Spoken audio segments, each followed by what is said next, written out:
children, today we are going to discuss a new lesson, that is matter around us. Before that, in our 7th standard already we learned about acids and bases and also learned about natural fibers. Did you remember, children? Okay. The materials are anything, okay, which around us.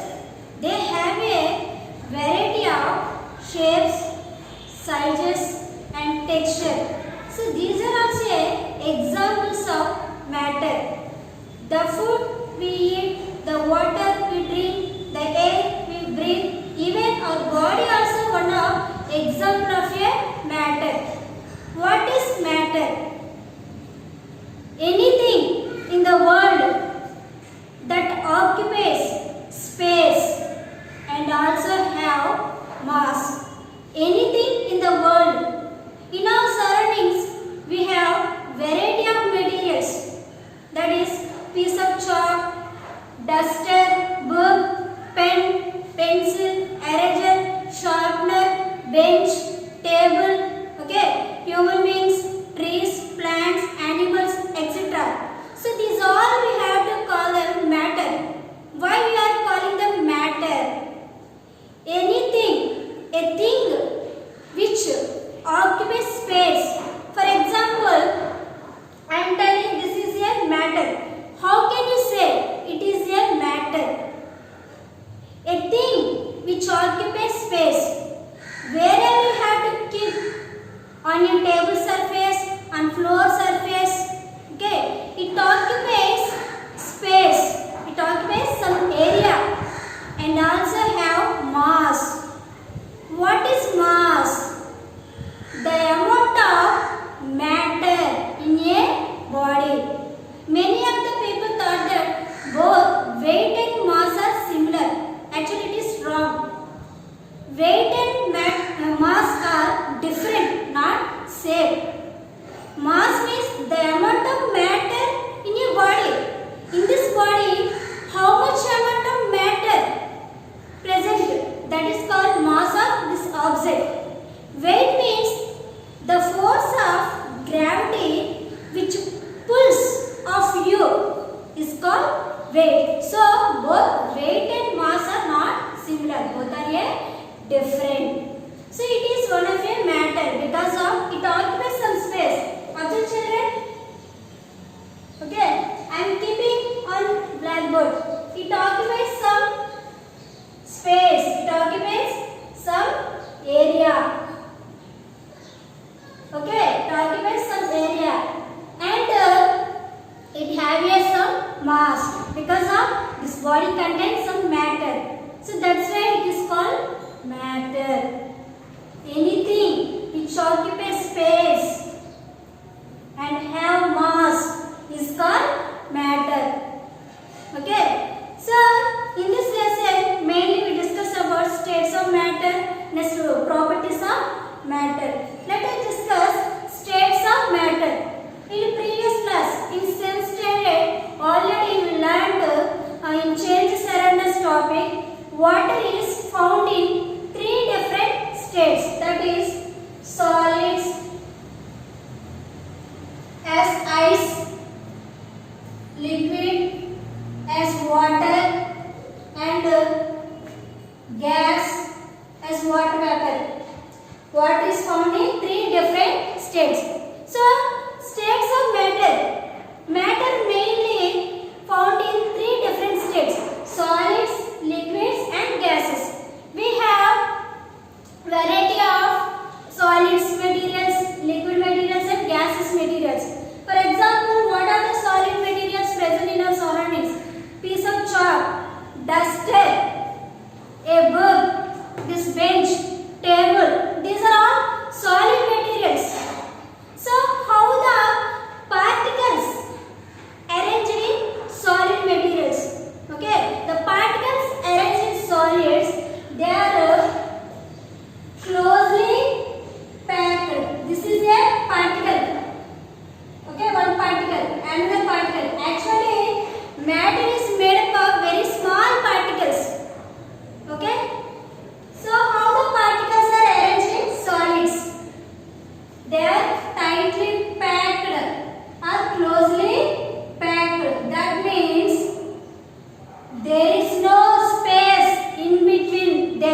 There is no space in between a particle to particle. They are tightly packed. So that kind of materials we call solid materials. For example, this book is a solid material because of in this matter all the particle can be packed with the another particle. They are tightly or closely packed each other. Next, how the particles arrange in liquids. We observe that there is little bit space in between the particle. We observe some space, little space in between a particle to particle. So what are the liquids we have? Okay, milk, water, oil, petrol, diesel, kerosene. These are all examples of liquids. Okay. Next, gases. We have different types of gases in surroundings. Means atmosphere. Air is a mixture of several gases. There are the different gases are present in the air. Nitrogen, oxygen, carbon dioxide, sulfur dioxide. So these are helium. Okay. Different types of gases are present in air. So air is a mixture of several gases. How the particles arrange in gas? We observe there is a large space between a particle. We observe a large space between a particles. So like that, particles are arranged in solids, liquids and gases. Okay, did you understand, children? Let's coming to learn about properties of solids, liquids and gases. For example, wood and coal are solids. Milk and petrol are liquids. But the properties of milk and petrol are different from each other. So let us know what are the properties of matter. It have 4 different types of properties. First property is shape. First property is shape. Second one, volume. Third, compressibility. Compressibility. Fourth one, diffusion. So matter consists of, or matter contains 4 different properties: shape, volume, compressibility, diffusion. So let us know solids have shape and volume. So first we have to find the properties of solids. Is it have shape and volume? Okay. Duster is one of a solid material. Book is one of a solid material. So before already I told you. Okay. So is it have fixed shape or is it have definite shape? Those solids have definite shape and a fixed volume. So let us find it. Okay. It is one of a solid material. Is it have fixed volume? Is it have definite shape? Let us see. I am keeping the book on a bench, on a table, on the floor surface. Can you find any change in shape of this book? No. So wherever you keep the shape of the solid material, the shape of the book does not change. So it having a similar shape on any surface, on table, on bench, on floor surface, it shows always rectangular shape. So that's why solids have definite shape. Solids have definite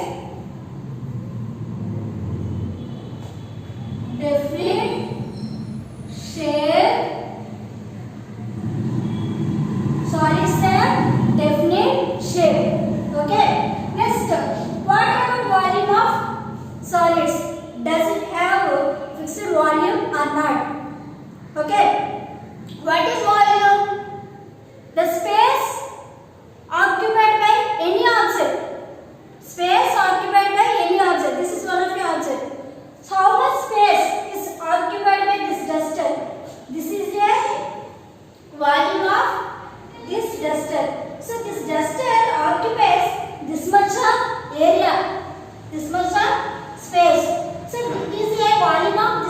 understand. So solids have fixed volume.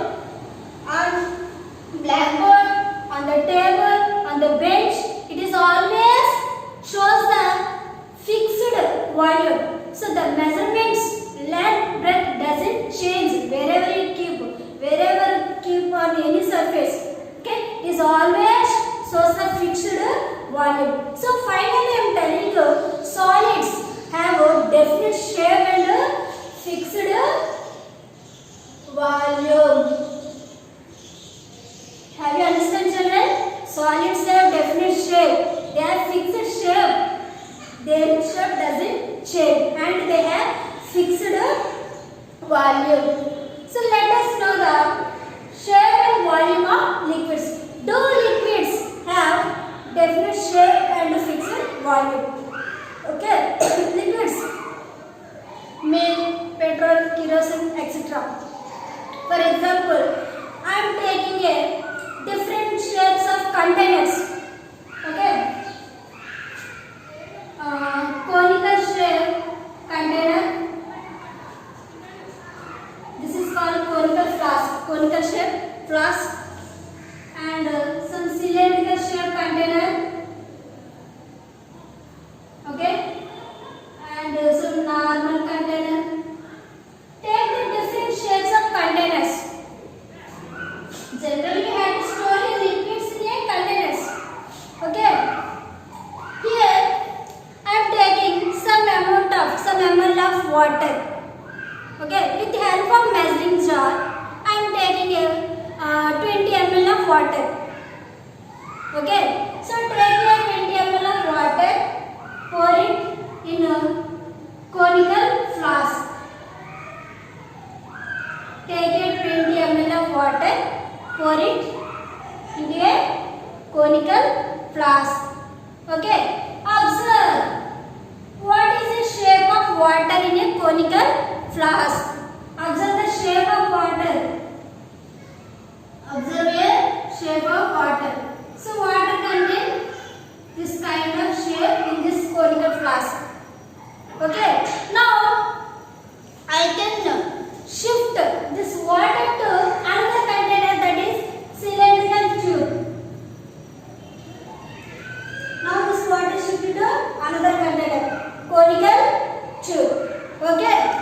Observe the shape of water in this container. Observe your water shape in this container. Okay. Again, this water shifted to another container.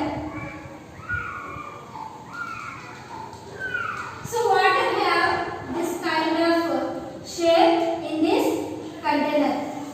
So finally, what can you understand?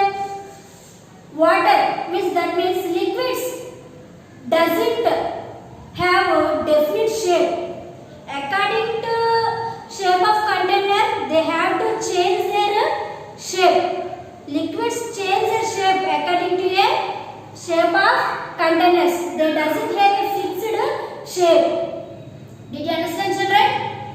Liquids does not have a fixed shape.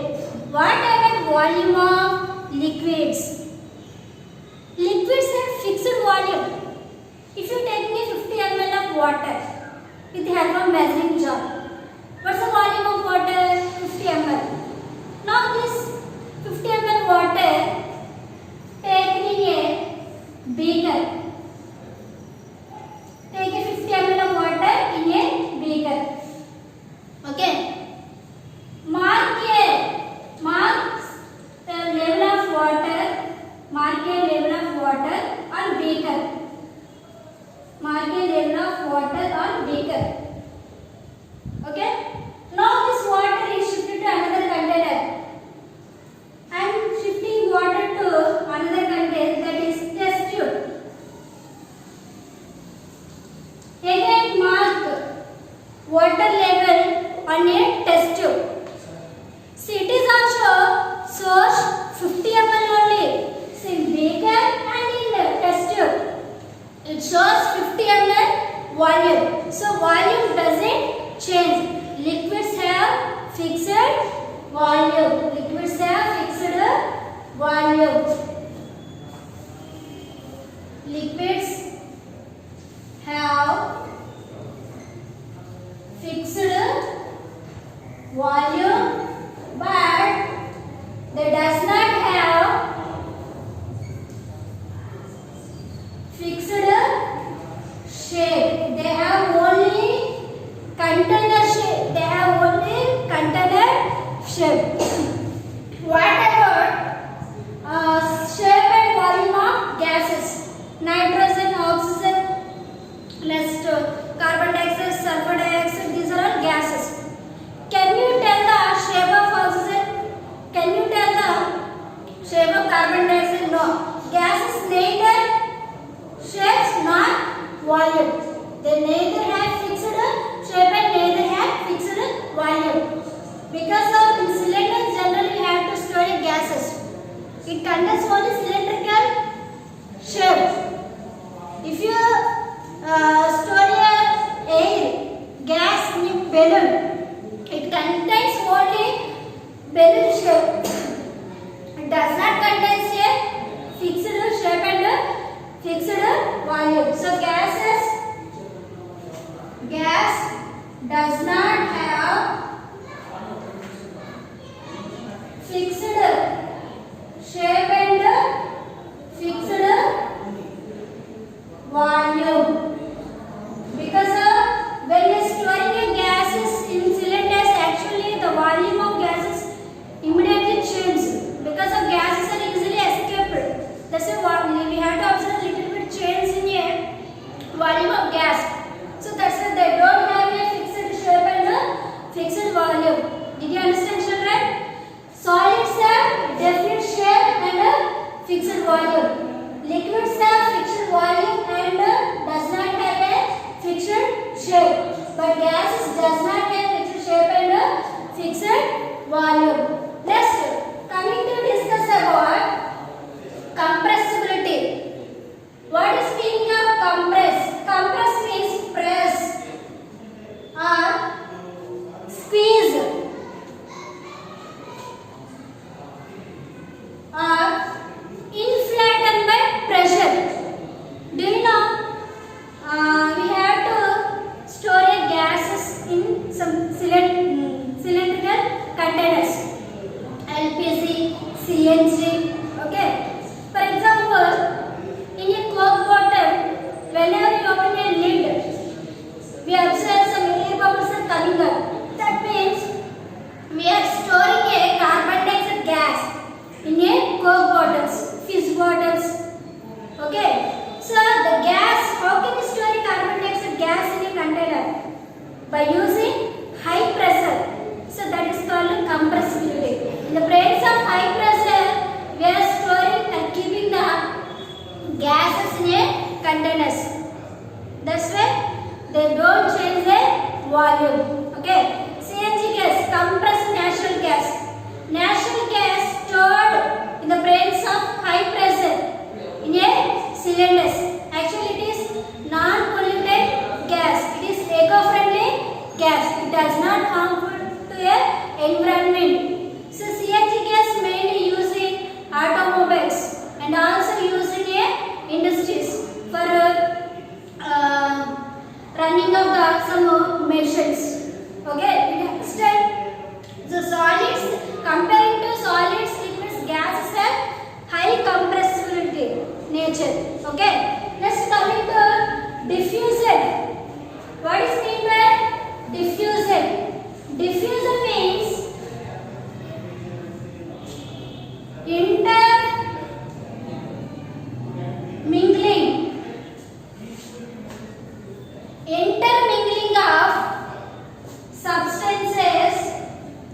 intermingling of substances by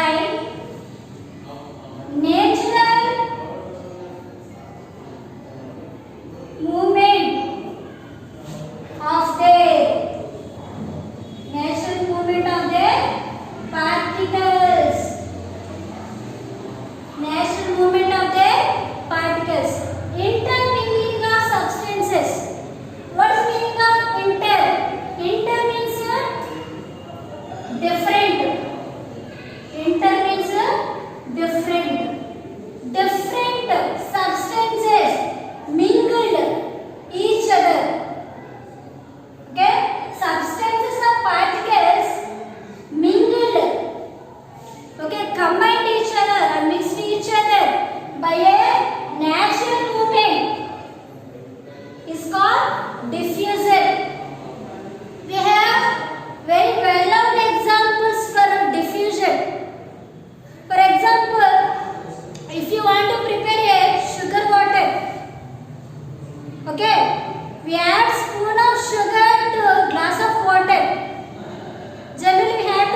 water. Sugar is a solid. Water is a liquid. So there is a mingling between two different objects, that is sugar and water. Both are the different objects, different substances. There is a mingling between the different substances. So their particles are naturally moved. Okay. So finally we get some clear solution of sugar, water. Okay. Here solid is diffuses with the liquids. Did you understand, children? Okay. Now I can add 1 more spoon of sugar to water. Again I have to stir with spoon. Again the sugar completely soluble in water. I will get a clear solution. Again I have to add 1 more spoon of sugar to water. Again stir with spoon. Again I get some clear solution. Where did sugar go? Okay, we add 3 spoons of sugar to water. All sugar particles completely dissolved in water. Where did sugar go? Sugar, solid particles, water, liquid particles. Before I already told you, there is a space between liquid particles. There is a little space between liquid particles. But in all solid particles, there is no space in between them. They are tightly packed. So when we are adding solid to liquid, each particle in a solid can enter in between a space between the liquid particles. Actually, this gap or space filled by solid particles. That's why we called solid particles, sugar particles in water. We have to only get a clear solution. All the sugar particles are completely dissolved in water, means the sugar particles can be filled space between the liquid particles. Did you understand, children? So here we observe the diffusion between solid and liquid. Both are mingle each other. Both are different substances. Next, if the two gases are diffusing each other, so when our mother doing puja, generally she has to light a incense stick. Within very soon, we get smell of incense stick vapors. We get a scent of incense stick vapors. How the vapors can reach all the directions in a room? Only because they have to move or mix with the air. The scent vapors and smoke mixed with or diffuses with air. So they have to move one place to another place.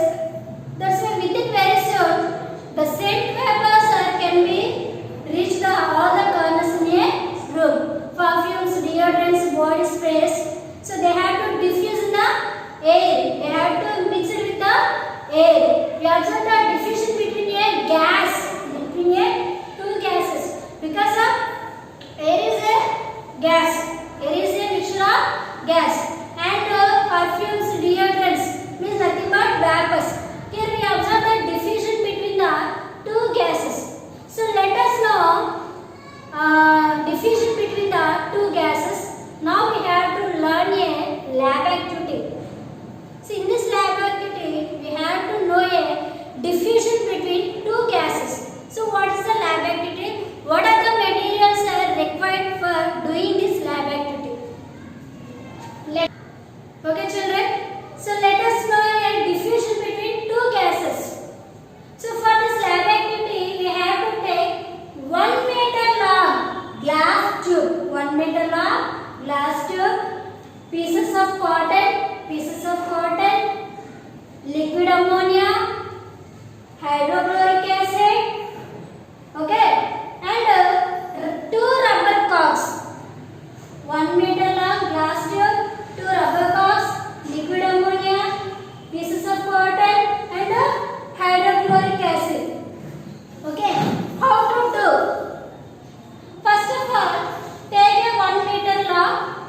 glass tube.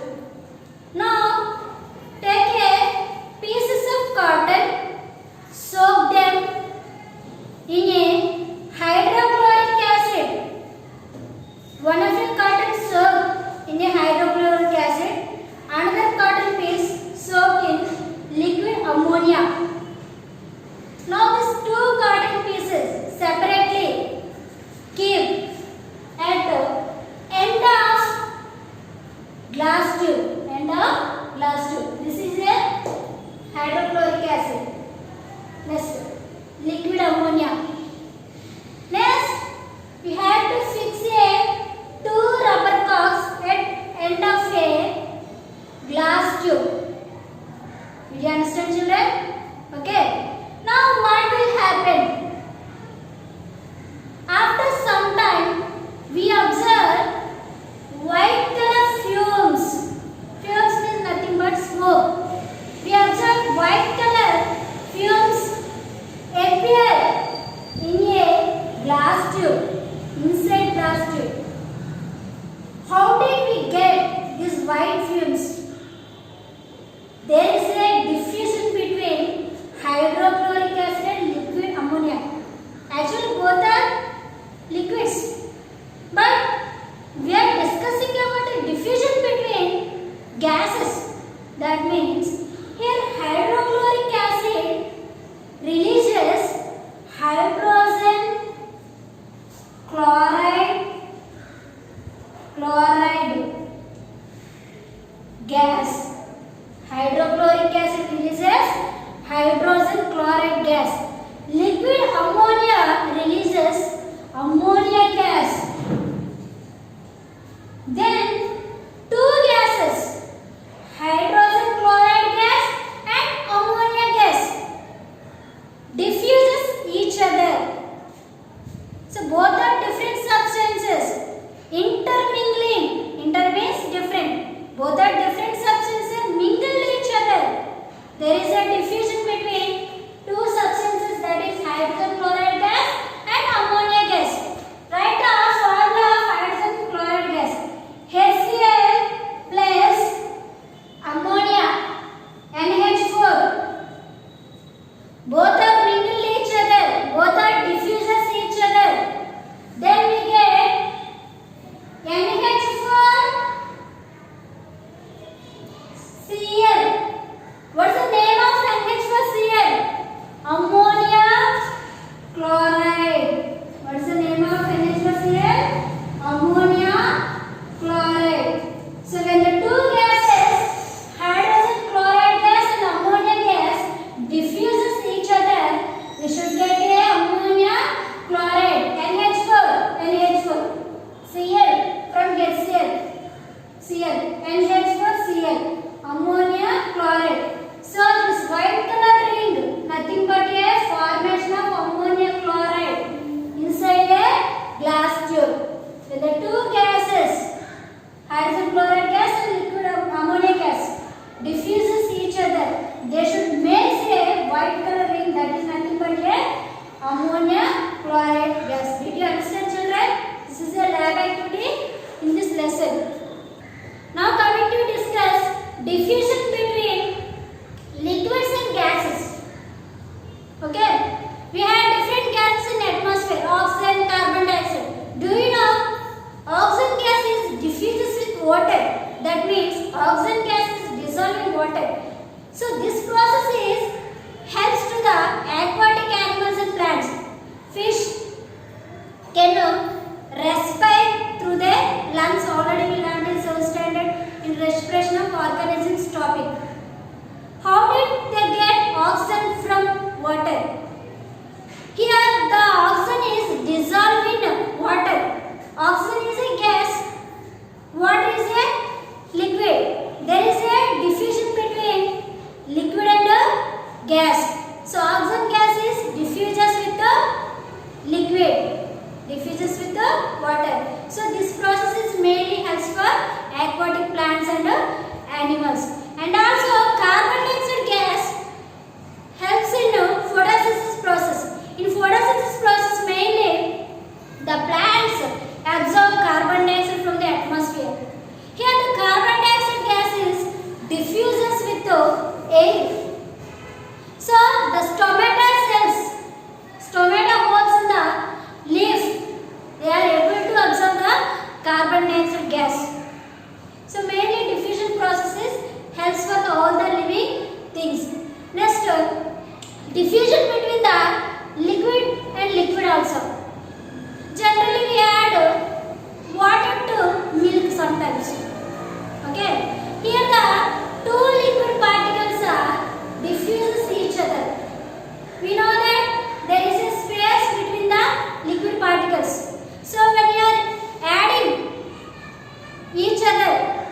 when the two liquids are mixing each other or mingle each other, so each and every particle in a water, they have to occupy the space between a milk, because of they have some space between a liquid particles. So like that we observe the diffusion between liquids and solids, diffusion between the liquids and liquids, diffusion between the gas and gases, diffusion between the liquids and gases. Next, coming to discuss about some terms. What is boiling point, melting point, and evaporation. Okay, melting point. At some specific temperature, solid which converts into liquid. If you are keeping a ice cubes in an open place, okay, within short time, ice cube starts to melt due to atmosphere temperature, due to atmosphere condition. The solid starts to converting into a liquid. At specific temperature, solid is converting into a liquid is called melting point. What is boiling point? At specific temperature, okay, in the atmosphere pressure, liquid starts to boil, not converting into gas. Liquid starts to boil is called boiling point of substance. At atmosphere pressure, at which temperature liquid starts to boil, that particular or specific temperature we call boiling point. Evaporation. Evaporation and boiling point both are different. Do you know? Evaporation means, next coming to evaporation. Evaporation and boiling point both are different. Boiling point means at a specific temperature, when liquid starts to boil, that is a boiling point a substance. Evaporation means at below boiling point, a liquid converting into vapor. Liquid is converting into vapor below its boiling point. While water boil, we have to observe the water waves at some specific temperature. Below boiling point, we observe a water vapors. That means liquid is converting into vapor state. So this is a evaporation.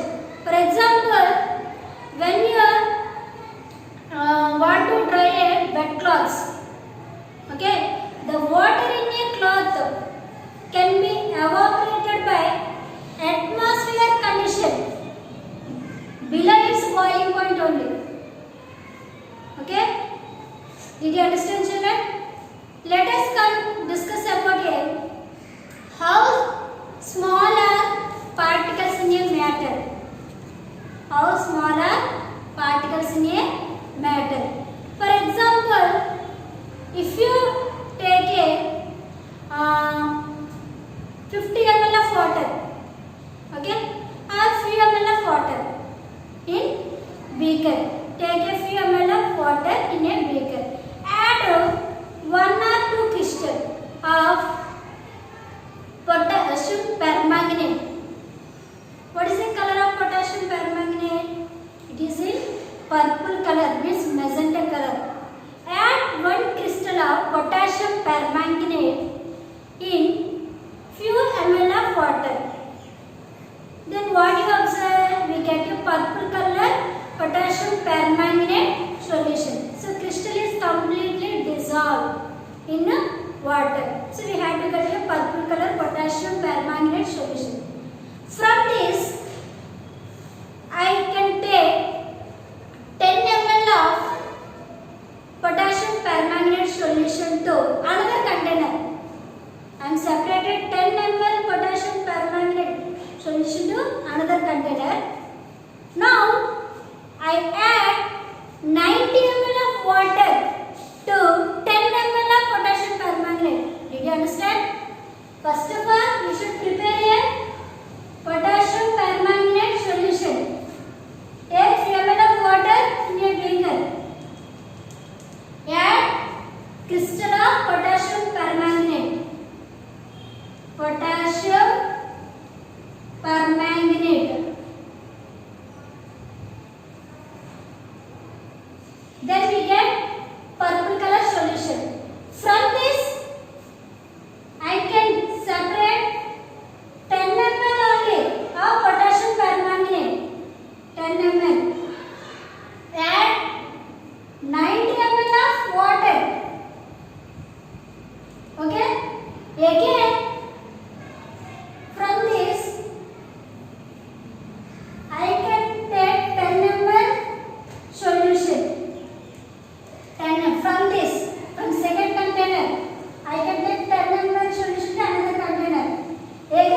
change means intensity of color gradually decreased from first container to last container. Why? By adding water.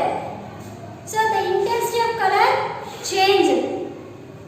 How smaller particles? Here one crystal of potassium permanganate uniformly distributed in water. Water is a liquid. We know that there is a space between a liquid particles. Okay. When we are adding a potassium permanganate crystal means it is a solid. So each solid particle can occupy space between a liquid particles. So from this activity we can conclude particles are very small. Okay. Here the potassium